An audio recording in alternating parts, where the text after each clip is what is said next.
you for coming to see us. Now, you've both known each other for quite some time. Yeah. Steve, when did you first meet? I first met Jude when he was a slipper. You must have been about 19. Yeah. I think you were, yeah, about 19. And you used to come round... He was in a soap opera years ago. Yeah. And he used to come around to my house and watch TV with Johnny Lee Miller. That's right. And really? yeah, and I remember thinking... Why would you be at your house? He'd just come round sporadically and knock on the door. Well, I used to wonder, it was my house, but I had Martin, my buddy who was living there, he was in the soap opera with them. And he played my big brother. OK. I used to think, what are these guys doing? And Martin was in Mock Turtles. He was in a band, yeah. The Mock Turtles. One hit wonders, yeah. But Steve was a big deal because he had already gone to that there London. Right. And was...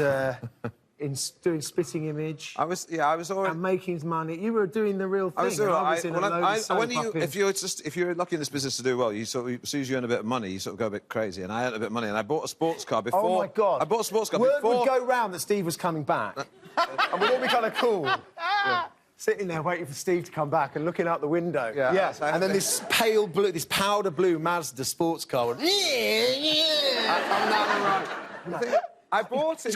He's got a sports car. I bought it even before I had a washing machine. Right. I drive to the laundromat I didn't have a girlfriend in the passenger seat. I just had my washing in a bag. Right. But I know what you mean, because you are like I think so many people have always in Britain been in awe of you, Steve, and none more so than myself, because we first met years ago. Steve cast me in one of my first ever films. This is me and Steve here filming Cruise of the Gods. It was... all those guys. I'm certain that I remember this time better than you do, because I just remember everything about it. Yeah, well, it was a big deal for you. It was just a day at the office for me. But and also we did quite a few shows for our company. Yes. And I was thinking that I probably gave you your first break, so I reckon I should be on 10% of whatever you're earning. 10% of this? Yeah, you wouldn't swap wages for that. No way, no chance. What I remember about filming this with you, Steve, is your incredible impressions. You are so great at impressions, and I always think impressions are a fascinating thing. How do you first discover that you're good at them? I don't know what it was. At school, I could do the teachers, so I'd sometimes... And I had a way of avoiding lessons, because the teacher would come in and say, we can do some French essay work, or you can go to the front of the class, Steve, and just take the lesson. And impersonate me, or impersonate teachers in the school. So I'd stand at the front of the class and just do impersonations of all the teachers. And, yeah, I'd sometimes take assembly. Really? Yeah, as the head teacher. And go around looking at the taller boys and straightening their ties like this, and, you know.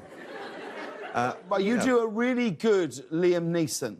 Well, I do lots of different ones. I mean, it's interesting thing about Liam is that he's got that slight American, Irish American. Yeah. So, when he says, I do this for a living. If you let her go now, that'll be the end of it. I'll track you down. I will find you, and I will kill you.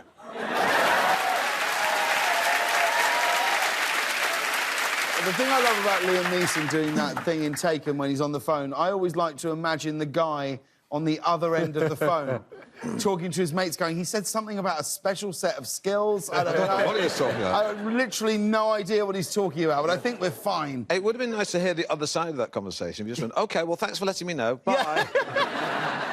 Yeah. Jude, any impressions in your locker? No, I'm sitting next to Steve Coogan. But you can do accents, though. You're good at accents. Yeah, I can't do impressions. Which is your favourite? Which accent do you think is the trickiest? I did a film on set on a submarine once, and the director was Scottish, Kevin MacDonald, and he decided that Robinson, the character I played, should be a Scot. And we decided that Aberdeen was probably a good place for him to come from. No, so, and Aberdeen was Aberdeenshire is Aberdeen. It's really hard. It's really hard doing there. And I had to go up. You just have to pretend to be a bit simple. That's what it sounds like. Well, here's the thing. That's what it feels like. Here's the thing. I went up there to sort of hang out and listen, and of course, what you don't want to you don't want to be caught in Aberdeen pretending to be from Aberdeen in a pub. No. That's yes. I imagine it's like, I don't know, hanging out in a bar in Detroit and pretending. You know what I mean? Putting it on. So that didn't go down very well. But what's your Scottish accent like? Well, I don't... I can do impersonations, so I can't... I mean, I can do Billy Connolly, for example, you know, because... I don't even like that. Why did they do that? You know, wee Willie, you know, why did they do that? Yeah, but you can't do an actual Scottish accent. Well, I know that's Glaswegian, but yeah. I don't know... I can't... And I know that Edinburgh's a bit more like that. So they're slightly sort of posher in Edinburgh like that. You're right. But that's not true, because not to jump ahead, but the accent you put on, or the accent you play as Ollie, Stan Laurel, is phenomenal. It's so, and that's not an impersonation. That is a total, three-dimensional performance. It's beautiful. But the accuracy of the sound, you say things in a way that I'm like, oh yeah, he had that thing. He had his nose blocked. Well, Stan Laurel, he is a bit like that. Yeah. You close your soft palate, to get technical. Yeah. You close your soft palate. Close your soft palate, everybody. Yeah. And I'll open it when I tell you. And he had a sort of transatlantic accent, because, of course, he was from the north of England. Yes. Oh, right. But he came to America, so he has this accent that sometimes a little bit sounds English if you're American. Yes. If you're English, he sounds American to you. So and he speaks like that, and well, you see it if you go see the film. But what would he sound like if he was from Scotland? I don't know. I don't even know. Steve Coogan's kryptonite is Scottish.